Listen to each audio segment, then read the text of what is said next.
नमस्कार दोस्तों, मैं विनय शर्मा, वास्तु एक्सपर्ट और एस्ट्रोलॉजर, आप सभी का अपने चैनल में बहुत बहुत स्वागत करता हूं और आशा करता हूं कि आप सब स्वस्थ होंगे, सुरक्षित होंगे।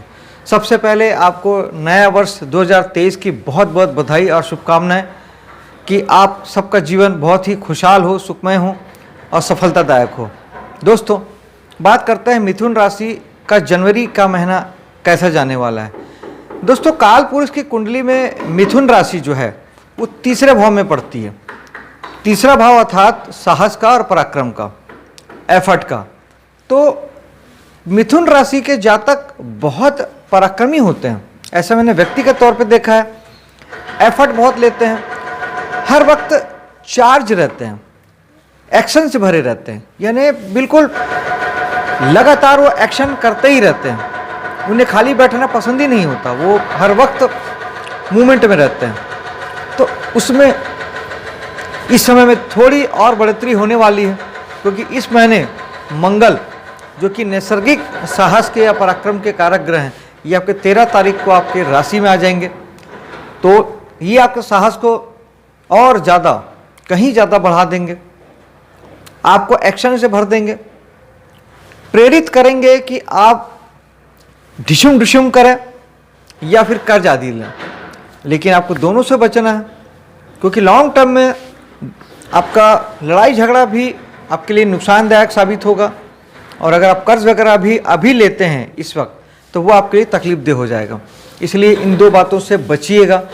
अभी कुछ दिनों के लिए कर्ज आदि को टालिएगा और ढिशुम ढिशुम को भी टालिएगा, यानी लड़ाई झगड़े से अभी फ़िलहाल दूर रहिएगा, क्योंकि अभी ग्रहों की चाल ऐसी बनी हुई है। धन की जहाँ तक बात करते हैं, तो धन इस महीने थोड़ा उतार चढ़ाव जरूर रहेगा, लेकिन फिर भी आपकी ज़रूरत के हिसाब से आपको धन मिलता रहेगा, यानी आपकी सारी ज़रूरतें पूरी होती रहेगी। अप एंड डाउन होगा, एक स्थिर इनकम अभी आपको शायद ना प्राप्त हो इस महीने, लेकिन आपका कोई काम पैसे को लेके नहीं रुकने वाला। दोस्तों, इस महीने छोटी यात्राओं के माध्यम से आपके बिजनेस में बढ़ोतरी हो सकती है। इसलिए अपने बिजनेस के सेक्टर में अगर आप बिजनेस करते हैं तो आप छोटी यात्राएं जरूर कीजिए। बिजनेस को लेके जो भी आपको डीलिंग होती है उसे ज़रूर यहाँ वहाँ अगर जाना पड़ता है तो जाइए, ये आपके लिए फ़ायदेमंद होगा। जीवन साथी के साथ भी घूमने फिरने का प्रोग्राम बन सकता है, कहीं आप घूमने फैमिली को लेके जा सकते हैं। इसके अलावा जो आपका पिता के तरफ से आपके बिजनेस सेक्टर में आपको कुछ फ़ायदा होगा या पिता का मार्गदर्शन प्राप्त होगा। सरकारी अधिकारी भी आपके पक्ष में काम करते हुए दिखाई देंगे और आप काफ़ी उनकी मदद इस समय ले सकते हैं। जो विशेष तौर पे जो लोग बिजनेस कर रहे हैं उनके लिए ये समय अच्छा है कि अगर आपको किसी प्रकार का सरकारी सपोर्ट चाहिए, सरकारी अधिकारियों से या सरकारी ऑफिस से आपको कोई काम बनना है, तो वो इस महीने आपका बनेगा। इस महीने घर गाड़ी को लेके किसी प्रकार का रिनोवेशन आप मत कीजिएगा। इस महीने अगर आपने किसी प्रकार का घर खरीदने का मन बनाया है, ज़मीन वगैरह प्रॉपर्टी वगैरह खरीदने का मन बनाया है, नई गाड़ी आप खरीदना चाहते हैं या पुरानी को कुछ करना चाहते हैं, तो इस महीने थोड़ा सा उसे टालिएगा, उसे अवॉइड कीजिएगा। ये काम अगले महीने बहुत शानदार ढंग से आपका हो जाएगा। अगले महीने आपका भाग्य भी साथ देगा, तो ज़्यादा बेहतर ढंग से उस काम को आप कर पाएंगे। इस महीने अगर आप इन कामों को करते हैं, विशेष तौर पे अपने घर पे कोई रिनोवेशन करते हैं या कोई सजावटी वस्तु लाते हैं या घर पे सुख साधन की सुविधा जुटाते हैं, तो ये आपके लिए हो सकता है कि आपको तनाव देने वाला हो जाए या आपको दुख तकलीफ देने वाला हो जाए। ये सारे कामों को आप नेक्स्ट मंथ कीजिएगा, वो आपके लिए बहुत अच्छा है। आप अगर कला जगत से जुड़े हैं तो कला जगत से जुड़ने के लिए बस आपको एक ही टिप देता हूँ कि आप विशुद्ध रूप से अपने काम को कीजिएगा, परिणामों की चिंता मत कीजिएगा। यानी बिना किसी आशा अपेक्षा के, बिना किसी उम्मीद के जब आप काम करेंगे तो आपको कहीं बेहतर रिजल्ट मिलेगा। संतान को लेकर थोड़ी सी निराशा इस महीने हाथ लग सकती है, थोड़ा आप दुखी हो सकते हैं या आपको ऐसा लग सकता है कि संतान आपकी बात नहीं मान रही है या आपको थोड़ी सी निराशा सी हो सकती है। वो कुछ समय की बात है, ग्रह दशाएं ऐसे हैं। गणेश जी की पूजा अर्चना अगर आप करते हैं, गणेश जी की साधना करते हैं, बुधवार के दिन मंदिर जाते हैं, गणेश जी का दर्शन करते हैं, तो काफ़ी हद तक आपको इस बात से राहत मिल सकती है। मैं चाहता हूँ कि आप थोड़ा मेडिटेशन करें। मेडिटेशन बहुत बहुत अच्छी चीज़ होती है दोस्तों। ये आप करेंगे तो आप खुद अपने जीवन में एक सकारात्मक बदलाव आप महसूस करेंगे। माइंड सेट आपका बहुत अच्छा होगा और जो चीज़ों से लेके आप अभी देख रहे होंगे कि आपको हर चीज़ों से एक विरक्ति सी हो रही होगी, मन हटता होगा चीज़ों से। कुछ दिन आप किसी भी काम को करते होंगे, फिर थोड़े समय के बाद मन आपका विचार वहाँ से हटने लगता होगा। तो इन चीज़ों के लिए मेडिटेशन बहुत अच्छी चीज़ है। आप कहीं बेहतर ढंग से चीज़ों से जुड़ पाएंगे, कामों को कर पाएंगे और इस जद्दोजहद से आप बाहर निकल जाएंगे। जो लोग नौकरी करते हैं, सरकारी या प्राइवेट सर्विस सेक्टर से जुड़े हैं, उनके लिए महीना अच्छा है। जो डॉक्टर हैं, जो इंजीनियर हैं, जो वकील हैं, उनके लिए भी ये महीना अच्छा है। आप अगर कोर्ट कचहरी के काम देख रहे हैं या आपका किसी प्रकार का कोई केस वगैरह अगर आपका चल रहा है, कोई पुराना आपका कोर्ट में कोई पेंडिंग केस है, तो वो आपको इस समय में आपके सपोर्ट में, फेवर में चीज़ें हो सकती है। कुछ आपको वहाँ से मदद मिल सकती है, क्योंकि सरकारी मदद का समय है, ईश्वरीय मदद का समय है, तो आपको उससे फ़ायदा हो सकता है। जो लोग भी किसी भी प्रकार के फाइनेंस सेक्टर से जुड़े हैं, कहीं से भी वो फाइनेंस किसी को फाइनेंस करते हैं या कर्ज वगैरह देते हैं, उनके लिए भी ये बहुत बहुत अच्छा वक्त है और ये अपने पैसे को कई गुना बढ़ा पाएंगे, कई गुना उसे विस्तार दे पाएंगे। जीवन साथी की अगर बात करें तो यूं भी आपका जीवन साथी बहुत इंटेलिजेंट है, इसमें कहीं दो मत नहीं है, बुद्धिमान है, तार्किक है। लेकिन अभी सूर्य भी वहाँ पर 13 तारीख तक आपके सप्तम भाव में आने वाले हैं या रहने वाले हैं। उस स्थिति में आपका जीवन साथी का स्वाभिमान भी बढ़ा हुआ रहेगा, मान सम्मान की अपेक्षा उन्हें ज़्यादा रहेगी, मिलेगा भी।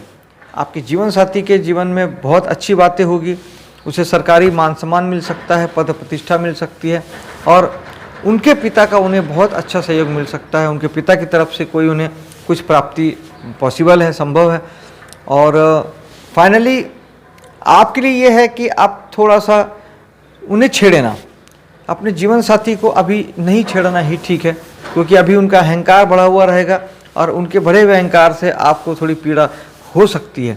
लेकिन उसे नज़रअंदाज कीजिएगा, क्योंकि एक ही गाड़ी के दो चक्के हैं जीवन साथी जो होते हैं, तो जीवन को ऐसे ही चलाना पड़ता है, बहुत कुछ नज़रअंदाज करके चलना पड़ता है, तब ज़िंदगी सही ढंग से चल पाती है। 8वें भाव की बात करते हैं तो इस महीने यहाँ पर 3 ग्रह हैं। सूर्य महीने के आधे में आ जाएंगे, बुध पूरे महीने रहने वाले हैं, शुक्र पूरे महीने रहने वाले हैं। आप यहाँ के काम करते हैं, 8वें भाव के कामों से जुड़े हैं, सीक्रेट कामों से जुड़े हैं, रिसर्च बेस्ड कामों से जुड़े हैं, एस्ट्रोलॉजी तंत्र मंत्र से जुड़े हैं, तब आप बहुत तरक्की करेंगे और सभी ग्रहों का सपोर्ट आपको मिलेगा, मान सम्मान प्रसिद्धि बढ़ेगी। बुध ज़्यादा इंटेलिजेंट आपको बनाएंगे और शुक्र आपको लग्जरी प्रदान करेंगे। लेकिन अगर जब आप 8वें भाव के काम नहीं करेंगे, उस स्थिति में ये ग्रह थोड़े से आपको तकलीफ़ें दे सकते हैं अपने अपने क्षेत्रों में।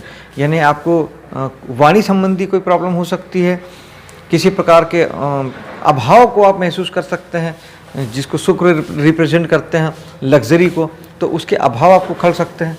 या आपके घर में जो लग्जरी आइटम है उसमें किसी प्रकार की दिक्कतें प्रॉब्लम आ सकती है, या समय आपको आपके सुख सुविधाओं से कुछ इस महीने आपको दूर कर सकता है।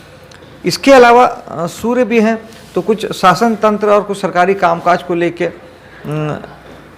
बात बन सकती है। और 3 ग्रह जो यहाँ पे बैठे हैं, सूर्य बुध और शुक्र, ये चूंकि यहाँ से इनकी सीधी दृष्टि आपके धन भाव पे पड़ रही है, तो ये तीनों ग्रह 8वें भाव से, 8वें भाव के माध्यम से जो धन आता है उसके लिए बहुत अच्छे हो जाते हैं।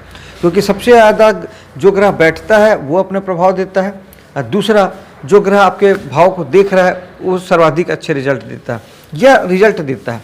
तो इन 3 ग्रहों का आपके धन भाव पे देखना इस बात को इंडिकेट करता है कि आपको जीवन साथी के माध्यम से पैसे की प्राप्ति हो सकती है। 8वां भाव पुश्तैनी प्रॉपर्टी को इंडिकेट करता है, तो पुश्तैनी धन या पुश्तैनी प्रॉपर्टी आपको यहाँ से मिल सकती है। और किसी प्रकार के जो हिडन जिसे बोलते हैं, गुप्त धन, किसी प्रकार का छुपा हुआ खजाना, ये इस तरह की जो बातें होती हैं, कुंडली में भी अगर आपके योग संयोग हैं, अच्छा समय है, तो फिर उस तरीके के आपको प्राप्तियां भी पॉसिबल है। नवम भाव की बात करते हैं जो कि आपका भाग्य का भाव है। तो भाग्य फिलहाल बेहतर काम कर रहा है दोस्तों। विशेष रूप से शनि इस महीने 17 तारीख को आपके भाग्य में आ जाएंगे। शनि अपनी मूल त्रिकोण राशि यानी कुंभ राशि में आ जाएंगे। तो स्वग्रही शनि अच्छा फल ही देंगे, क्योंकि शनि जो है वो अपनी मूल त्रिकोण राशि में बहुत उनकी चहेती यानी उनकी पसंद की राशि है, एक बात। और दूसरी बात, शनि जहाँ बैठते हैं वहाँ कोई नुकसान नहीं करते। शनि जहाँ देखते हैं, शनि की 3 दृष्टियाँ होती हैं, शनि जहाँ जहाँ देखते हैं वहाँ बहुत बखेड़ा खड़ा करते हैं और आपको वहाँ की चीज़ों से काफ़ी नुकसान देते हैं और तकलीफ़ देते हैं। या एक्चुअली ये कह लें कि शनि जहाँ देखते हैं वहाँ चाहते हैं कि आप ज़्यादा अवेयरनेस के साथ काम करें, यानी ज़्यादा मेहनत के साथ काम करें, ज़्यादा फोकस्ड वे में यानी एकाग्रता के साथ काम करें, लगे रहना जिसे आप कह सकते हैं। तो और चूंकि ये आपके तीसरे भाव को ही देख रहे हैं जो कि साहस पराक्रम का भाव है, तो शनि यही चाहते हैं कि आप एफर्ट लीजिए, एफर्ट लगाइए, मेहनत ज़्यादा कीजिए, साहस ज़्यादा लगाइए। तो शनि वहाँ आपके लिए बेहतर फल का निर्माण करते हैं। और यहाँ भाग्य के भाव में आपको भाग्य आपका बनेगा। लेकिन दोस्तों हर ग्रह किसी न किसी चीज़ का कारक होता है। बेसिकली जैसे बृहस्पति होते हैं वो डिवाइन ब्लेसिंग्स के कारक हैं, वो ईश्वरी मदद या भाग्य के कारक हैं। तो बृहस्पति का होना जहाँ आपको ईश्वर से चीज़ें मिलता हुआ दिखाता है, वहीं पे शनि का भाग्य में होना ये बताता है कि शनि कर्म के कारक हैं। तो इन 2.5 सालों में आपका जो भाग्य है वो कर्म से ही बनेगा, इस बात को समझिए। शनि कोई बुरा नहीं करते, शनि को लेके अनावश्यक लोग डरते हैं। शनि जहाँ होते हैं पहली बात तो वहाँ वो कोई नुकसान नहीं पहुँचाते, लेकिन शनि चूँकि मेहनत के कारक हैं, कर्म के कारक हैं, तो ये जरूर है कि आपका भाग्य अगले 2.5 वर्षों के लिए आपके कर्म के हाथ में चला जाता है। जितनी मेहनत करेंगे वैसा भाग्य बनेगा। शनि भाग्य के कारक है, भाग्य के रचनाकार हैं, और आप जितना पराक्रम लगाएंगे, जितना एफर्ट लगाएंगे, जितना आप परिश्रम करेंगे, बेहतर से बेहतर भाग्य आपका बनता जाएगा और शनि आपके जीवन को निखार देंगे। और शनि आम जनता के भी कारक हैं, तो वो आपको आम लोगों में इस्टेब्लिश करते हैं। आम लोगों में जो आपकी पकड़ बनती है, आम पब्लिक में, आम जनता में जो हीरो बनाती है, वो शनि है दोस्तों। और नवम भाव चूँकि पिता का है, तो पिता के लिए फिर शनि यहाँ पे चाहते हैं कि आप फोकस्ड हो जाएं, यानी शनि एकाग्रता पसंद करते हैं, अनुशासन पसंद करते हैं। तो वो चाहेंगे कि पिता के लिए आप ध्यान दें, पिता के ऊपर आपको ध्यान रखना पड़ेगा, पिता को आपको उनकी सेहत का ख्याल रखना पड़ेगा, क्योंकि शनि ये अपेक्षा आपसे करते ही हैं कि आप अनुशासित रहें, मेहनत करें और अपने कामों को लेकर एकाग्र रहें, तब शनि आपके साथ हैं। 10वां भाव यानी कर्म का भाव, जहाँ बृहस्पति स्वराशि के होकर बैठे हैं, 2 बड़े ग्रह यानी शनि स्वराशि के हो गए हैं और बृहस्पति स्वराशि के होकर बैठे हैं, ये एक अपने आप में बहुत बहुत अच्छी स्थिति है दोस्तों। और दोनों आपके एक भाग्य में और एक दशम में। दशम में बृहस्पति स्वराशि के होकर बैठना आपके भाव को बलवान करते हैं, क्योंकि कोई भी ग्रह अपनी राशि में बलवान होता है, एक प्रकार से वो अपने घर में है। और अपने घर में आप साधारण से भाषा में आप देखेंगे कि हर कोई अपने घर पे ज़्यादा ताकतवर अपने आप को महसूस करता है, ज़्यादा हिम्मत उसे मिलती है। अपने घर में हर आदमी कहीं ज़्यादा सुरक्षित और ज़्यादा ताकतवर फील करता है। यही बात ग्रहों के साथ लागू होती है। 10वां भाव के बृहस्पति आपके काम धाम को बढ़ाएंगे, पद प्रतिष्ठा में इजाफा करेंगे, सरकारी नौकरी के योग भी बन सकते हैं। कुंडली में अगर योग संयोग अच्छे हैं तो बृहस्पति आपको सरकारी नौकरी भी प्रदान कर सकते हैं। और 10वां भाव आपके किसी भी प्रकार के कर्मों का है, और बृहस्पति शुभता के कारक ग्रह हैं और धर्म के कारक ग्रह हैं। तो आपके कामों में आप अगर धर्म को ऐड करते हैं, यानी अपने कामों को थोड़ा सा धार्मिक पुट देते हैं, धार्मिक आधार लेते हैं, या एक धार्मिक बैकग्राउंड का एक माहौल बनाते हैं, धर्म से चीज़ों को कुछ रिलेट करते हैं, जोड़ते हैं, या उस तरह की चीज़ों से आप जुड़ के काम करते हैं, तो सफलता का प्रतिशत आपका और बढ़ जाएगा। और बृहस्पति इसमें कहीं ज़्यादा आपको सपोर्ट समर्थन करेंगे। दोस्तों के पीछे दीवानापन लगाने वाले हैं, समाज के पीछे कुछ काम करने का आपका बहुत मन करेगा। अब समाज के कामों से जुड़ेंगे, काफ़ी वक्त काफ़ी समय आप उनको देंगे। दोस्तों यारों को भर भर के आप समय देने वाले हैं, बहुत उनके पीछे लगेंगे। एक दीवानापन सा, एक पागलपन सा छाएगा आपको, दोस्तों के साथ जीने का, दोस्तों के साथ समय बिताने का आपका बहुत मन करेगा। लाभ प्राप्ति के लिए कुछ कुछ योजनाएं आप हाथ में लेंगे, लाभ प्राप्ति के लिए कुछ ना कुछ आप करेंगे, लेकिन थोड़े से तिकड़म से बचिएगा। यानी लाभ प्राप्ति शुभ रास्तों से चल के भी हो सकती है, और इस महीने खर्च भी आपका कहीं ना कहीं दोस्तों के ऊपर और सामाजिक कार्यक्रमों के ऊपर ही आपके पैसे खर्च होंगे। कम से कम महीने के पहले भाग में, आधे भाग में तो ये निर्धारित है कि आप काफ़ी हद तक दोस्तों के ऊपर कुछ पैसे खर्च करने वाले हैं, समय का खर्च करने वाले हैं, अपनी ऊर्जा, अपना साहस, अपना पराक्रम काफ़ी हद तक आप दोस्तों के ऊपर और समाज के कामों के ऊपर आप लगाने वाले हैं। अगर एनजीओ वगैरह से जुड़े हैं तो उसमें आपका फोकस रहेगा और बहुत सारा वक्त आप उसमें देने वाले हैं। बस लड़ाई झगड़े से बचिएगा, साहस का प्रदर्शन अपने फ़ायदे के लिए कीजिएगा, ना कि अपने नुकसान के लिए। आपका महीना शुभ हो, सफल हो, इसी कामना के साथ मैं अब आपसे विदा लेता हूं। मेरे वीडियो को लाइक शेयर कीजिएगा, मेरे चैनल को सब्सक्राइब कीजिएगा। मिलता हूं अगले वीडियो पे। जय हिंद।